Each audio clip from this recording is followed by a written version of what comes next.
Right now, at this very moment, someone in Shanghai is paying $86 for the exact same ounce of silver that someone in New York just sold for $74.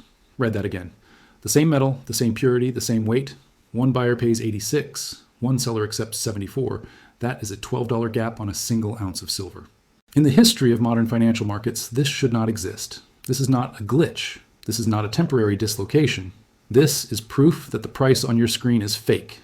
And if you are making decisions based on that fake price, you are about to make the most expensive mistake of your financial life. Welcome back to Finance Currency. What you're about to hear in the next 20 minutes will fundamentally change how you understand the silver market. I'm going to show you why two completely different prices exist for the same asset. I'm going to expose the legal document that created this chaos. And I am going to explain why millions of retail investors are selling their silver at a discount, while institutions in the East are paying a massive premium to take it off your hands. If this channel has ever helped you see the markets more clearly, I need you to hit that subscribe button right now. Turn on notifications. Because the information in this video is time sensitive. The window we are discussing is closing faster than most people realize. And I need you to drop a like on this video because that tells the algorithm to show this to more people who need to hear it. Now let me show you the crime scene. Pull up any financial terminal right now. Look at the spot price of silver. You'll see something around $74. This is the price quoted on the COMEX, the New York Mercantile Exchange. This is the price that every financial news network reports. This is the price that shows up in your brokerage account. And this price is a complete fabrication. It is the price of a paper contract. It is the price of a promise. It is not the price of actual physical silver that you can hold in your hand. Now look at the Shanghai Gold Exchange. Look at the price that Chinese manufacturers, Chinese banks, and Chinese government entities are paying for physical silver right now. $86. Earlier this week, it touched $89. This is not a different product. This is not a specialty silver with some unique feature.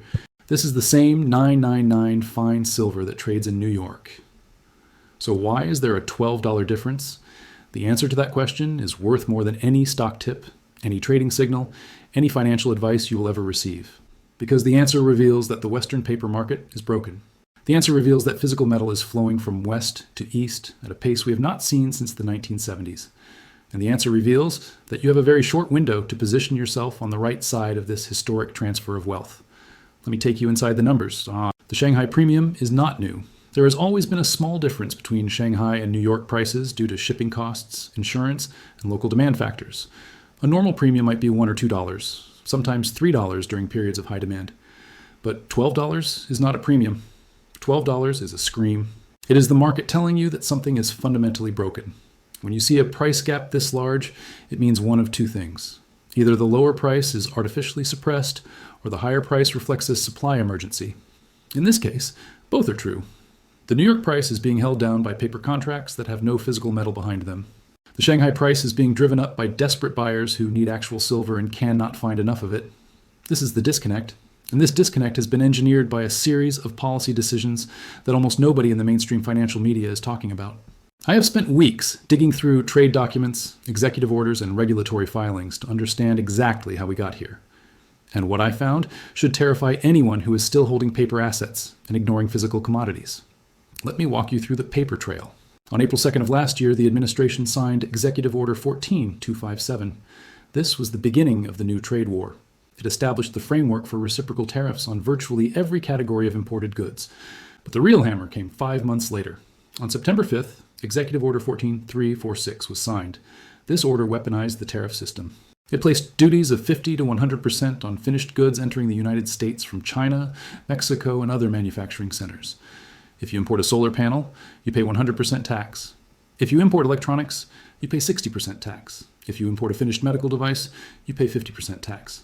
These tariffs were designed to force companies to move their manufacturing to the United States, and in that sense, they are working. Factories are relocating, supply chains are restructuring. But the architects of this policy made a critical calculation. They realized that American industry cannot function without raw materials. We do not have the mines. We do not have the reserves. We cannot produce what we consume. So buried in Executive Order 14346 on page 7, in a section called Annex 2, they created an exemption.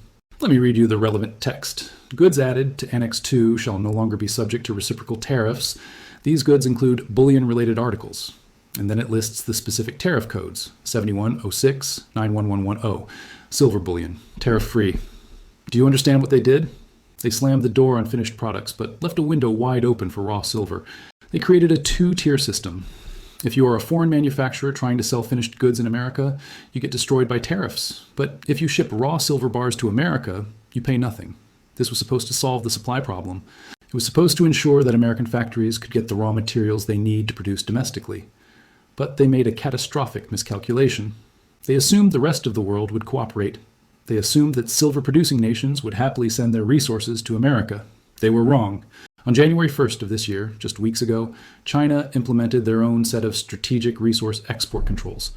They saw exactly what Washington was doing. They understood that America needs silver to rebuild its industrial base, so they decided to choke the supply. The Chinese government now restricts the export of several critical minerals, including processed silver products.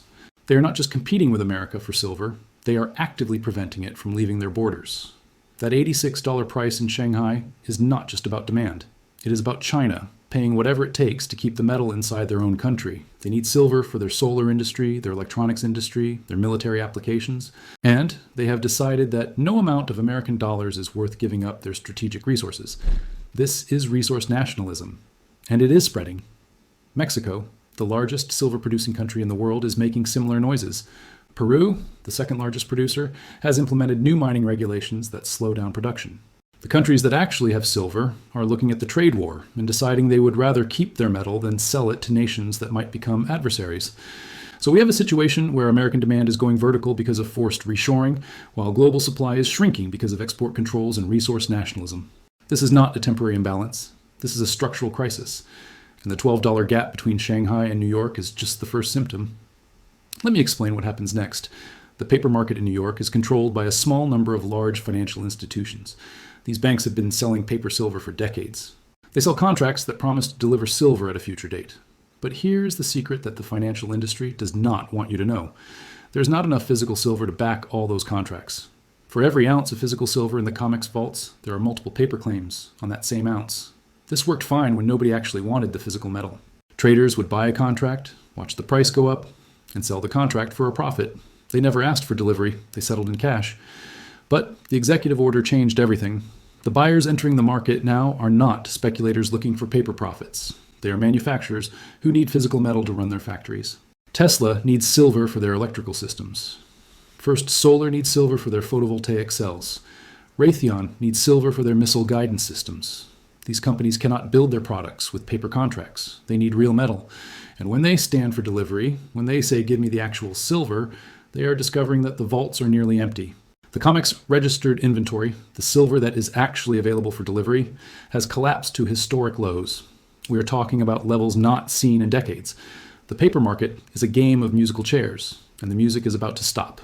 When enough industrial buyers demand physical delivery and the exchange cannot provide it, we get what is called a force majeure event.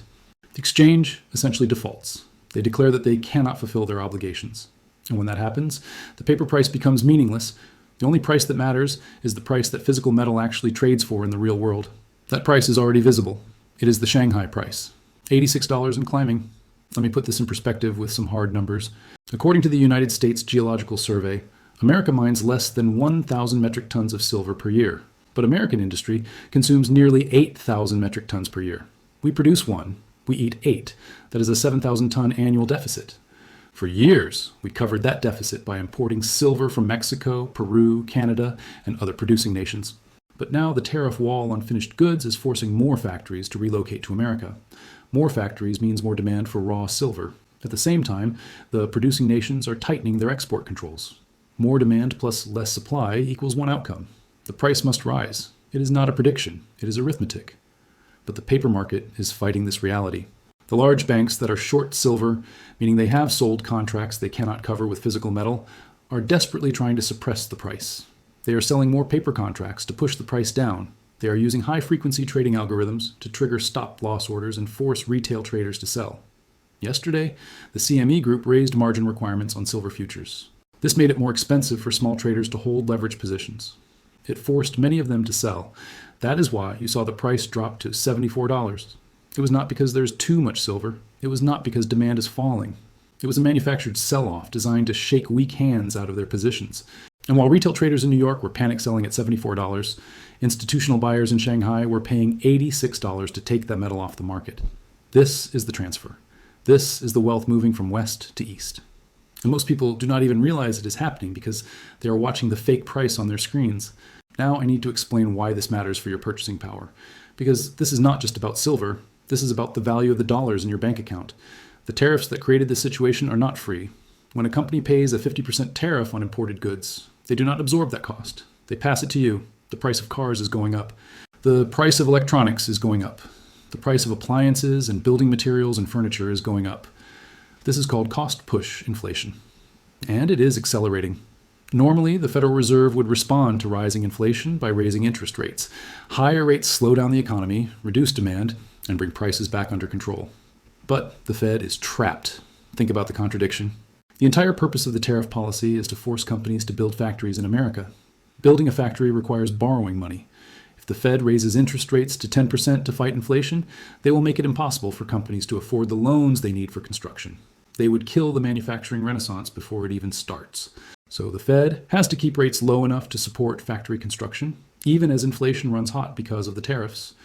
This is called financial repression. It means the real value of your savings is being eroded every single month. The interest you earn on your bank account is less than the inflation rate. You are losing purchasing power just by holding dollars. And this brings us back to the silver exemption. Why did the administration specifically carve out bullion from the tariff regime? Why did they leave this one door open while slamming every other door shut? I believe it is because the architects of this policy understood exactly what they were creating. They knew the tariffs would cause inflation. They knew inflation would debase the currency, so they left a legal escape hatch. They created a way for those who understand what is happening to protect their wealth by converting depreciating dollars into tariff-free physical metal. This is not charity. This is the government telling you, in the fine print of a legal document, that the dollar is going to lose value against hard assets. They created a two-tier system. The first tier is the consumer class. These are people who hold paper dollars, shop at stores that pay tariff-inflated prices, and watch their purchasing power shrink month after month. The second tier is the asset class. These are people who own the exempted commodities, gold and silver, that are repricing higher as the currency fails. Most people do not even know this second tier exists. They are too busy complaining about the price of groceries to realize that there is a legal way to opt out of the inflation tax. But the smart money knows. And the smart money is accumulating physical silver while the paper price is artificially suppressed. Look at what gold is doing. Gold is trading at over $4,400 per ounce. It is hitting all-time highs almost every week. Gold is doing exactly what it is supposed to do in an inflationary environment. It is repricing higher against a weakening dollar, but silver at $74 is lagging. The gold to silver ratio right now is about 60 to 1. That means it takes 60 ounces of silver to buy 1 ounce of gold. Historically, in times of inflation and industrial shortage, that ratio collapses. It falls to 40 to 1, sometimes 30 to 1. During the last major precious metals bull market, the ratio briefly touched 15 to 1. If silver simply catches up to where the ratio says it should be relative to gold, we are looking at a price of $110 per ounce. That is the conservative scenario. That is silver doing the minimum. But we are not in a normal market. We are in a market where industrial demand is exploding because of forced reshoring. We are in a market where supply is constrained because of export controls. We are in a market where the paper suppression scheme is breaking down as physical metal disappears from Western vaults. If the ratio compresses to 30 to 1, which has happened multiple times in history, silver reprices to $147 per ounce. And if we see a true short squeeze, where the banks that are short paper silver are forced to buy physical metal at any price to avoid default, the upside becomes unlimited. I'm not giving you financial advice. I'm showing you the math. And the math says that $74 silver is a mispricing of historic proportions. The only question is how long the paper market can maintain the illusion before reality forces a correction. Let me tell you what is happening in the physical market right now while we have this conversation. Dealers are reporting record premiums on physical silver products. When you go to buy a silver eagle or silver bar from a reputable dealer, you are not paying $74. You're paying $80, $85, sometimes more depending on the product and the quantity. The premium over spot price has exploded. This is another sign that the paper price is fake. If the paper price accurately reflected real supply and demand, you would be able to buy physical metal at that price, plus a small markup for manufacturing and distribution. But when premiums blow out to 10 or 15% above spot, it means the spot price is not telling the truth. It means buyers are willing to pay significantly more than the quoted price to get actual metal in their hands. The dealers are not gouging you. They are passing along the cost of acquiring physical silver in a market where physical silver is becoming scarce. Meanwhile, the COMEX vaults continue to drain. Every week, we see inventory reports showing metal leaving the registered category. Some of it is being shipped overseas to capture that Shanghai premium. Some of it is being purchased by industrial users who need it for manufacturing. Some of it is being moved into private storage by investors who have lost faith in the paper system. The direction is clear. Physical metal is leaving the Western financial system at an accelerating pace, and once it is gone, it is not coming back. I want to address the people who think this is all conspiracy theory. I want to address the skeptics who say the market is efficient and prices always reflect reality. Look at the evidence. I'm not asking you to believe me. I'm asking you to look at the numbers. There is a $12 gap between Shanghai and New York prices for the same metal. That is a fact. You can verify it right now in any terminal. The COMEX registered inventory is at multi-decade lows. That is a fact. You can find the reports on the CME website. Executive Order 14346 exempted bullion from tariffs while taxing finished goods. That is a fact. You can read the document on the Federal Register website. China implemented export controls on strategic resources on January 1st. That is a fact. You can find it in their official government announcements. These are not theories. These are documented realities. I'm simply connecting the dots and showing you what these facts mean when you put them together. And what they mean is that the paper price of silver is a temporary illusion that is about to collide with physical reality. When that collision happens, the repricing will be violent. It will be fast. And it will transfer wealth from those who trusted the paper price to those who understood the physical market. I have been covering the precious metals market on Finance Currency for years. I have seen bull markets and bear markets. I have seen rallies and crashes. But I have never seen a setup like this. The combination of policy-driven demand, supply chain disruption, export controls, and paper market vulnerability is unprecedented. Every element of a major price reset is in place. The only question is timing, and the timing appears to be now. The Shanghai premium is not shrinking, it is growing. The industrial buyers are not backing off. They are getting more desperate. The vaults are not refilling. They are continuing to drain. We are watching the early stages of a market dislocation in real time. Most people will not recognize it until the price has already moved. They will wait for confirmation. They will wait for the financial media to tell them it is safe. And by then, the opportunity will be gone. The metal will have moved from Western vaults to Eastern vaults. The price will have adjusted from 74 to 100 or higher. And they will be left wondering why they did not see it coming when the evidence was right in front of them. I am not telling you this to scare you. I am telling you this because I believe everyone deserves access to the same information that institutional investors have. The institutions see these numbers. They have teams of analysts reading the executive orders, tracking the vault inventories, monitoring the Shanghai premium. They know what is happening. The question is whether you know what is happening. And now you do. Let me give you the final piece of this puzzle, the end game. What happens when the paper price and the physical price can no longer coexist? What happens when the gap between New York and Shanghai becomes impossible to ignore? The answer is convergence. And convergence only goes one direction. The lower price must rise to meet the higher price. Arbitrage is a law of economics that cannot be broken forever. If you can buy silver in New York for $74 and sell it in Shanghai for $86, traders will do exactly that. They will buy every ounce available in New York, ship it to Shanghai, and pocket the difference. This drains the Western supply and increases the Western price. The process continues until the prices equalize. Right now, there are barriers preventing efficient arbitrage. Export logistics take time. There are shipping costs and insurance costs. There are regulatory hurdles. But these barriers only slow the process. They do not stop it. The metal is moving east. The Western price must rise. It is a mathematical certainty. The only uncertainty is how fast it happens. And, based on the acceleration we have seen in the Shanghai premium over the past few weeks, it appears to be happening faster than most analysts expected.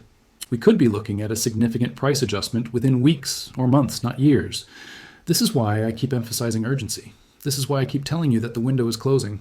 Because once the convergence begins in earnest, once the paper price breaks out of its suppressed range and starts chasing the physical price, the move will be explosive. You will not get a second chance to buy at these levels. The opportunity is now, while the paper market is still telling you that silver is $74, while the mainstream financial media is still ignoring the Shanghai premium, while the retail traders are still panicking over manufactured price drops. Here's what I want you to do. I want you to take this information and verify it for yourself. Look up the Shanghai Gold Exchange silver price. Look up the COMEX inventory reports. Read Executive Order 14346. Look at Annex 2. See for yourself that what I am telling you is documented fact. And then make your own decision about what to do with this information. I am not here to sell you anything. I am here to share analysis that I believe is critically important for anyone who wants to protect their wealth in this environment. If you found this valuable, I need your help spreading the word. Drop a comment below telling me what you think. Tell me if you have seen the Shanghai premium reflected in your local dealer prices. Tell me if you have noticed the disconnect between what the paper price says and what physical metal actually costs. Share this video with someone who needs to hear it. Send it to a friend or family member who is sitting in cash while their purchasing power evaporates. The more people who understand what is happening, the harder it becomes for the paper price suppression to continue. We are a community here at Finance Currency. We share information, we learn from each other, and we protect each other from the narratives that the mainstream financial media pushes. The price on your screen is fake. The $12 gap proves it. The executive order created the conditions for it. The export controls accelerated it. And the empty vaults guarantee that it cannot continue much longer. We are witnessing the end of the paper-silver market, as we have known it for decades. We are witnessing the transition from a price discovery system controlled by banks trading paper contracts to a price discovery system driven by real industrial demand and physical scarcity. This transition will create winners and losers. The winners will be those who understood the situation and positioned themselves in physical metal before the convergence. The losers will be those who trusted the paper price, sold their positions during manufactured dips, and watched in disbelief as the price rocketed higher without them. I know which side I want to be on. I know which side the evidence suggests you should be on. The only question left is what you are going to do with this information. Subscribe to Finance Currency if you want to stay updated on this situation. I will be tracking the Shanghai premium, the COMEX inventories, and the policy developments as they unfold. We are living through historic times. The decisions you make in the next few weeks and months could determine your financial security for the next decade. Choose wisely. I will see you in the next video.